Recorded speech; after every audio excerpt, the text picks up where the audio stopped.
In my hometown here of 4,000 people, there's this activity called tubing.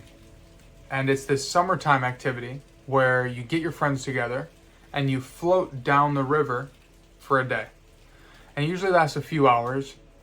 You bring the beer, the drinks, the snacks, the coolers, right? Those things are all essential. And you start with this tubing activity. You start at the starting point, the rental place.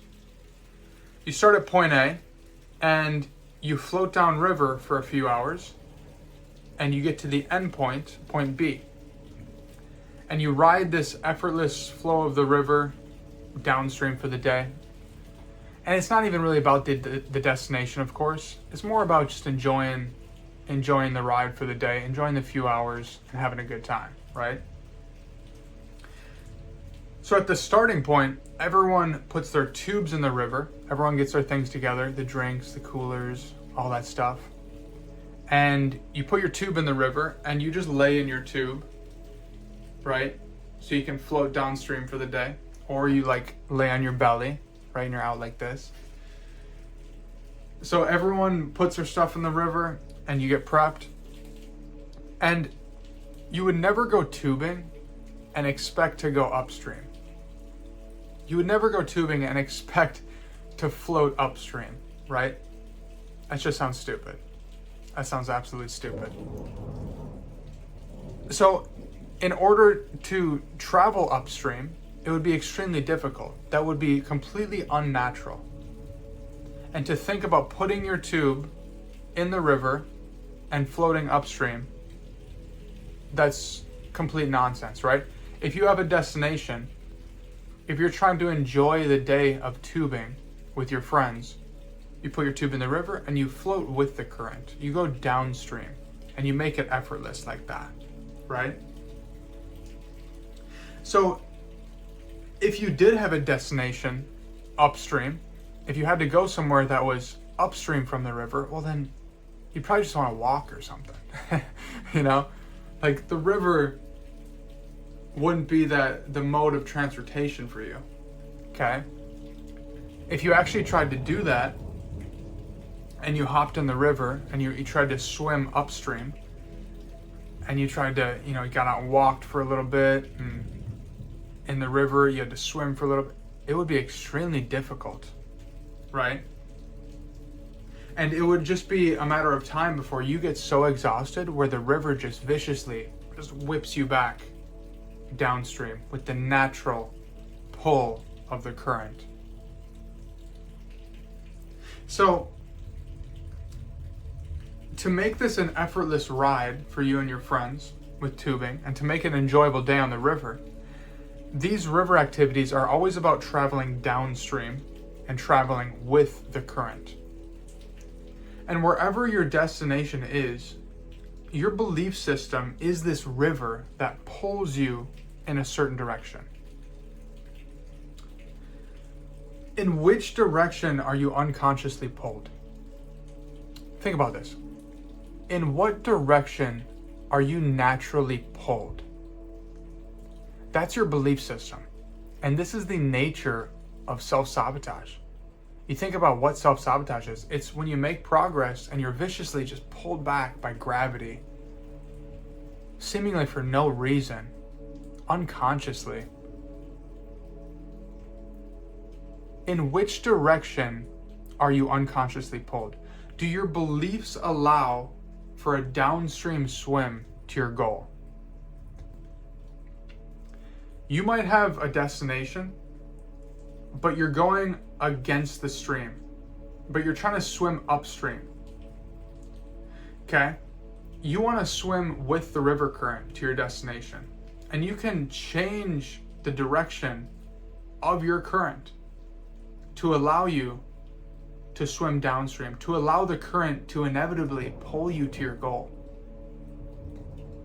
That's what your belief system is. Your belief system is this river current that is running in your life, and it's pulling you naturally in a certain direction. And it doesn't take much time to take some inventory on yourself to see how that works. Your belief system, what you believe to be true about yourself, about the world, and what you believe yourself to be capable of, that naturally pulls you in a certain direction. So in order to swim downstream to your goal, it's about aligning your beliefs with your goal. It's about aligning your beliefs with where you're trying to go. So if you're trying to live abroad, you're trying to go live in another country, but you think meeting new people is hard, or you don't like social situations, or you think social situations are difficult or hard to be in, right? You see how that works against you? If you're trying to travel to a different country, if you're trying to live in a different country, but you think traveling is difficult, you see how that just doesn't make sense at all? Or you're trying to be you're trying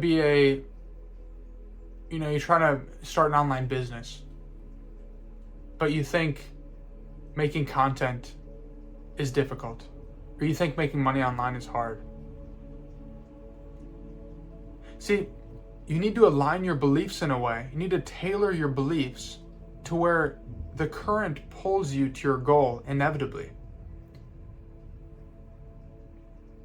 And it's always beliefs of lack. That's essentially what we're talking about here, right?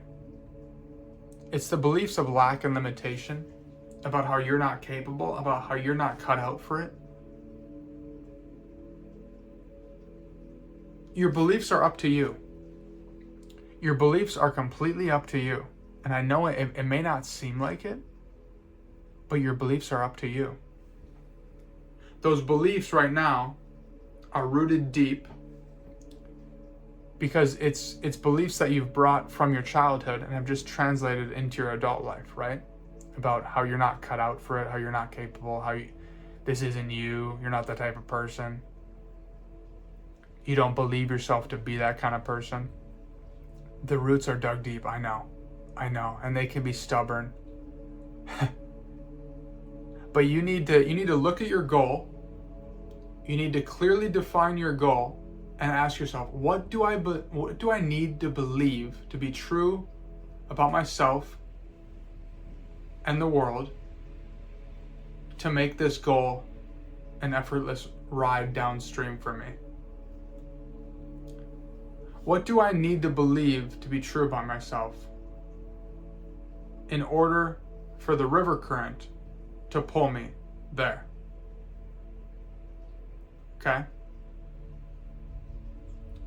So you may have some beliefs right now that makes it feel like you're swimming upstream to your goal. You're trying to swim upstream to your goal, and it's like a little bit of progress is made, and you viciously get pulled back naturally by your belief system, by that current of the river. Okay? So it's about becoming aware of in which direction does your mind go? In which direction does your mind flow? Okay? Because like I said, these beliefs are rooted deep. And with a practice like meditation, you can become aware of these beliefs of lack and impossibility. You can become aware of these things that sprout up from your belief system, from the unconscious, from the subconscious, that tell you that, nah, this isn't you. Those beliefs make themselves present in a practice like meditation. So this is how you make your goal inevitable. This is how you become the person who gets the goal on autopilot. By aligning what you believe to be true about yourself with your goal. You need to consciously take those beliefs that are rooted deep of impossibility, of lack, about how you can't do it, and you need to flip it. You need to flip the river current, and you need to start tailoring the current in the direction with where you're trying to go.